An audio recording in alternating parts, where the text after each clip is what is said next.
ఎన్నో స్కీములు తీసుకొస్తా ఉన్నాడు ఆయన రేవంత్ రెడ్డి గారు ముఖ్యమంత్రి గారు. మరి ఆయన ముఖ్యమంత్రి గారు ఫస్ట్ అన్ని ప్రజాపాలన అన్నాడు, ప్రజల కోసమే ప్రభుత్వం పనిచేస్తుంది అన్నాడు, ప్రజలకు ఎలాంటి ఆటంకాలు కల్పించము, సంక్షేమ పథకాలు ఇచ్చిన అన్ని కూడా అమలు చేస్తామని చెప్పాడు. కానీ ఇచ్చిన హామీలు ఒక్కటి కూడా నెరవేర్చకపోగా ఉన్న ప్రభుత్వ ఆస్తులను నమ్మడానికి ప్రయత్నం చేస్తూ ఉన్నాడు. ప్రభుత్వ ఆస్తులు ఏంటివి? ముందుగా తీసుకునేది కొడంగల్లో 150 ఎకరాలు ఫార్మర్ ల్యాండ్ కోసం అని చెప్పేసి ఫార్మా కంపెనీల కోసం అని చెప్పి పెట్టాడు అక్కడ.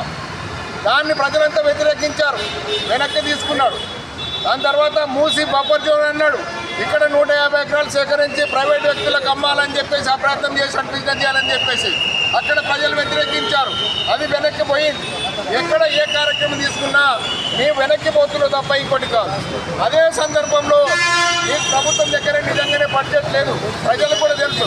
కానీ ఈ బడ్జెట్ లేనందుకు ఏం చేస్తామంటే ప్రభుత్వ భూములు అమ్మడానికి ప్రయత్నం చేస్తూ ఉన్నాం.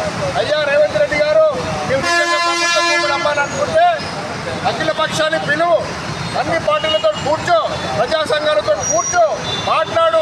అక్కడ వస్తున్న సందేహాలేంటి, సమస్యలేంటి మాట్లాడు. వాటిని పిలుస్తామంటారు, అఖిల పక్షాన్ని పిలుస్తామంటారు, మాట్లాడతామంటారు. కానీ ఇప్పటి వరకు మాట్లాడేది లేదు.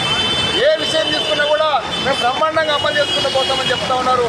ఆ రకంగా నిరంకుశంగా వ్యవహరిస్తున్నది కాంగ్రెస్ ప్రభుత్వం. అందుకే ఈ HCU 400 ఎకరాల పొలం భూమిని కూడా సంబంధించింది CPM పార్టీగా చెప్పదలుచుకున్నాం. అక్కడ HCU అక్కడ ప్రొఫెసర్స్ కమిటీ ఏదైతే ఉందో వాళ్ళు చెప్తా ఉన్నారు, మేము ప్రభుత్వానికి 400 ఎకరాల భూమిని అప్పచెప్పలేదు వాళ్ళు చెప్తాం. మరో పక్కన ఇది ప్రభుత్వ భూమి అని చెప్పేసి మీరు చెప్తా ఉన్నారు. ఇది కాదు, వేరే వాళ్ళకి ఇచ్చారు గత ప్రభుత్వం అని చెప్తా ఉన్నారు. అందుకే సందేహాలు తీర్చాలంటే తప్పకుండా అన్ని అఖిలపక్ష పార్టీలను పిలవాలి, కూర్చోవాలి, మాట్లాడాలి. ఆ రకంగా సమస్యను పరిష్కారం చేయాలి తప్ప ప్రత్యేకించి CPM పార్టీగా చెప్పదలుచుకుంది ఏంటంటే ఇది రాబోయే భవిష్యత్ తరాల కోసం HCU సెంట్రల్ యూనివర్సిటీ ఉందంటే దేశంలోనే ఆదర్శవంతంగా, దేశంలోనే మంచి మంచి స్కాలర్స్, మంచి మంచి ప్రొఫెసర్స్ తయారవుతున్న వ్యవస్థను ఈరోజు సర్వనాశనం చేయడానికి కాంగ్రెస్ ప్రభుత్వం చూస్తున్నది.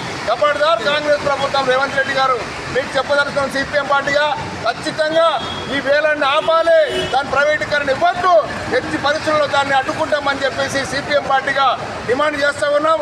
అదేవిధంగా CPM పార్టీగా సూచనలు సలహాలు కూడా ఇస్తూ ఉన్నాం. వాటిని పాటించండి. మీరు గత ప్రభుత్వం ఏం చేసి నిరంకుశంగా వివరించింది, కానీ నేను నిరంకుశంగా వివరించాను, ప్రజలతో చర్చిస్తాను, అన్ని పార్టీలు చర్చిస్తున్నట్టుగా చర్చించట్లేదు. కాబట్టి మీరు చర్చించండి. ప్రతి సమస్యకు పరిష్కారం ఉంటుంది, లేదని సమస్య లేదు. ఆ పరిష్కారం కనుగొనండి. అప్పుడు మీరు ఏ జీవోలు తీసుకొస్తారో, ఏం అమలు చేస్తారో చేయండి తప్ప మీరు నిరంకుశంగా వ్యవహరించి మీరు నిర్ణయం తీసుకొని అమలు చేస్తామంటే మాత్రం ప్రజల పక్షాన CPM పార్టీ ఎల్లవేళలా వెన్నంటి ఉంటూ ప్రజా పోరాటాలు నిర్వహిస్తామని చెప్పేసి తెలియజేస్తూ నాకు ఈ అవకాశం ఇచ్చిన మిత్రులందరికీ ధన్యవాదాలు తెలియజేస్తున్నాను. మిత్రులారా.